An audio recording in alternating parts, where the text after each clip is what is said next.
Hey, so in the last section, we created a modal right here, and we talked about that it's really not a very good way of doing modals, is it?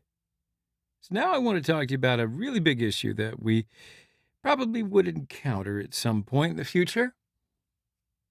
So remember, this modal right here is always going to be deeply nested inside of our application.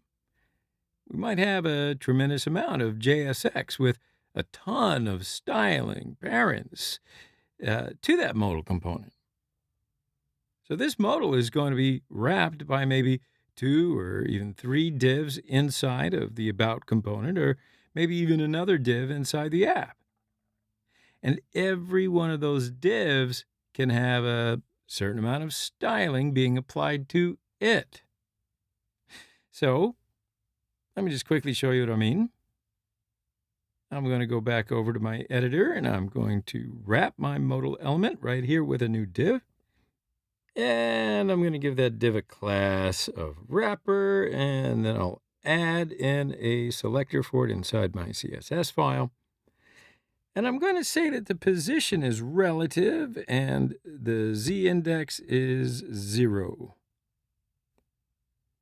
So I'm going to save all this, and I'm going to flip back to the browser. And now we're back to the previous case. The About card appearing on top of the screen. So wait a minute now, why is that, you might ask? Notice that we still have the modal right here with a z-index of 10, which is higher than the About card, which has a z-index of essentially undefined.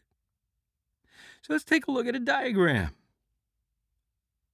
and understand why we're seeing the About card on top. So we have our body element at the very top. We have the About card with the z-index of undefined.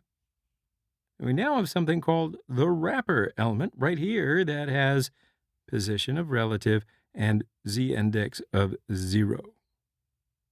And as a child to it, our modal with a z-index of 10. So you see, here's the issue. Whenever we place a div with a position of relative and a z-index of, well, some defined value, even if it is 0, it creates something called a stacking context. Now, there are many different ways to create a stacking context. We now created a stacking context by using a position of relative and a z-index of 0. But that's just one of the many ways of doing this. When we create a stacking context, it essentially creates a new way of comparing different sibling elements that have assigned z-index values that might want to be rendered on top of each other. So essentially, when we create this stacking context right here, we're no longer comparing the About card's z-index with the modal's z-index. No, instead, we are comparing these About cards with the stacking context that contains the modal. Ouch. So in our case, it's the About card with a z-index of undefined against the wrapper element with a z-index of 0. And in this particular case, the About card effectively wins. You can see that the indexes are about the same, but the About card element occurs later. So then the About card is written out.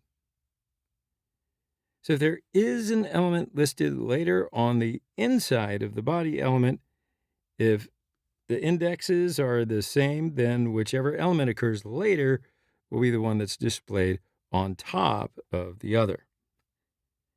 So that's why the About card is now being displayed on top, because we are creating this new stacking context.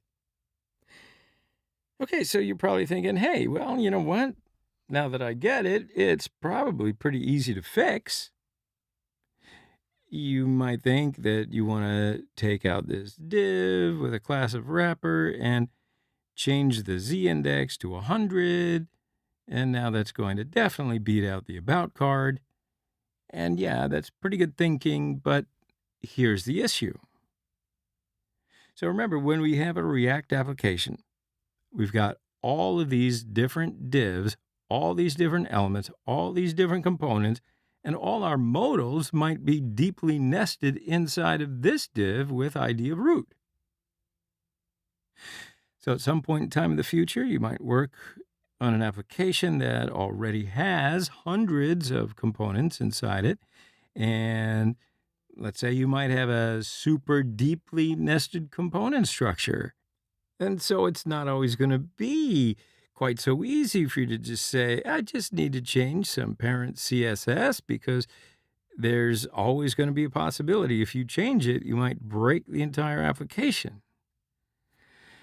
So that's why it's not always such a good solution to change the Z index. But instead of doing that, we're going to follow a little different way to fix it, and follow along. I'll show you what I mean. So here's what we're going to do first. Rather than showing our modal as a child of the wrapper, we're going to instead show the modal as a child of the body. Now remember this diagram right here? Let's go to the diagram. So this is essentially how we have to put the React applications together. So rather than follow the normal rules of React, where we nest all of our components underneath of each other, we're going to do this by using React portals. So we don't have to stick with this type of component hierarchy where everything is a child of the ID root. Instead, we try to render the modal component as a child of some other element inside of our HTML body element. So that's why the React portal is absolutely important, and that's pretty much what it does. Okay? So again, we would like to do this to get around all of the rules of stacking context or some CSS issues that you're definitely going to run into. So what do? Make use of portals. Cool. Let's take a break right here, and when we come back, I'm going to show you how we create a React portal.